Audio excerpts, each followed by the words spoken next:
as a Nigerian living in Nigeria, I don't think there's anything we hear that surprises us again, because I mean, every day is one wahala or the other. So we remember how the people have been coming out to say, oh, police do not get enough as they should, and so there's some police people that came out to say, okay, let's protest against how bad we are treated. And then the other police officers that came to disrupt this same protest, I mean, in this same Nigeria. But then let me tell you the gist for today, because I mean, the same police we are fighting for, and they're the same police that are doing the most. So remember Scott Iguma, this guy has been, calling out Pwan for a long time now, how they've been selling receipts to customers instead of lands. And he kept calling them all the time. I mean, for 2 months straight, that's his job. That's what he has been doing. And he said, as he has been calling them out, they have never for once said, okay, come, let's talk about this. Let's come to an understanding. Let's see how we can, fix this. Let's know what the problem is.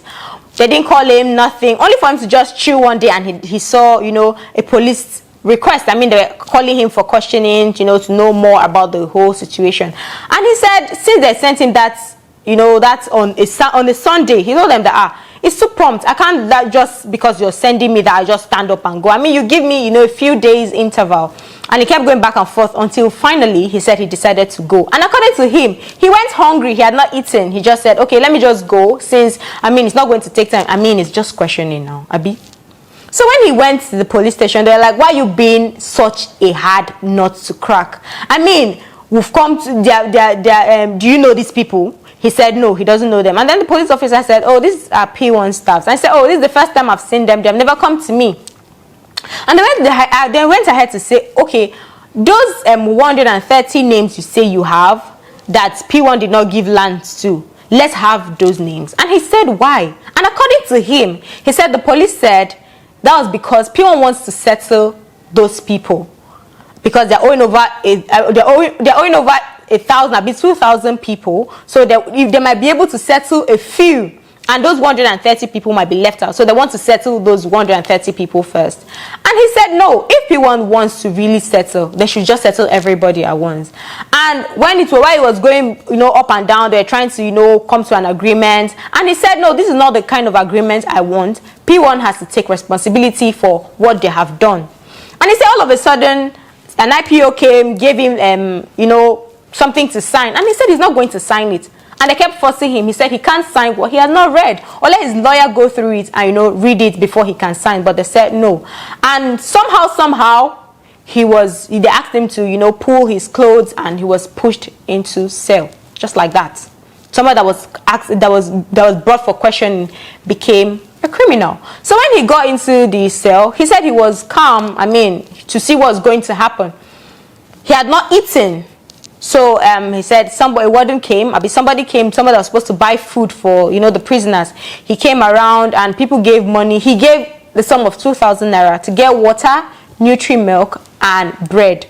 But when this guy came back, he bought food for everybody and did not buy food for him. And he was like, guy, what happened now? Where my things where I send you? And the guy said he was coming. And he said that was about 5 already.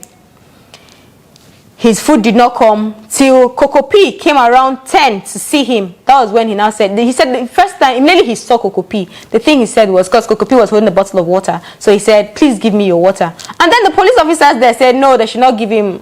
After, plenty talk, Coco P had to drink the water, then give it to him before he drank. And, they tried to settle everything. Coco P left. He was now asked to go to court. All this while, he had not eaten. That was the next day now, when they were taking him now to court. And he said they put his hand behind, like he was handcuffed. His hands were handcuffed to the back. This person is not a criminal. He just called out a company. In as much as he also said that the company said, the police officer said he's not strong enough to want to go after P1 like that.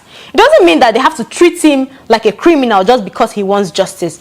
So he said he was tied, he was, handcuffed to the back, and he kept shouting, he kept screaming, he even hurt himself, only for them to get to a point close to, the court, and they now stopped, brought him out, brought his hand to the front, and then they walked to the court. Why would they even do that?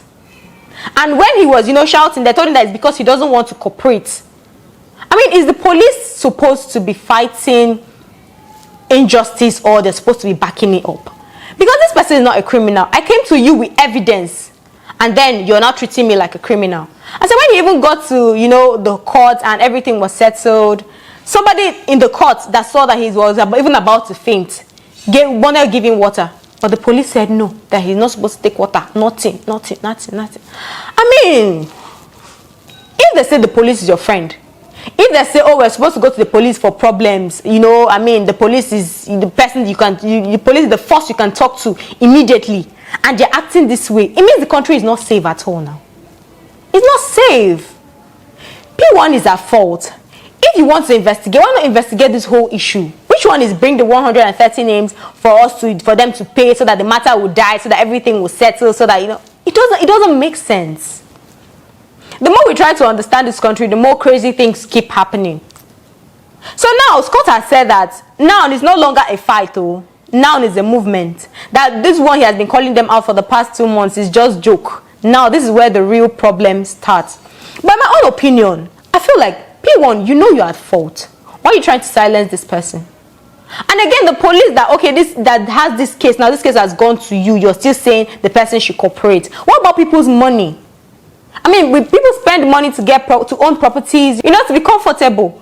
And then there's the police that say, I just leave it now, let us just pay this. Then what about the other people? I mean, this country doesn't cease to amaze me, but I don't know if it amazes you. But then again, let me know what you think in the comment section. Do you think Scott is going to get justice for these people P1 has ruined without giving land, without giving their properties? Or do you think the police will come to their senses and there'll be justice for these people? Well, my name is PG, and I'll see you in my next video.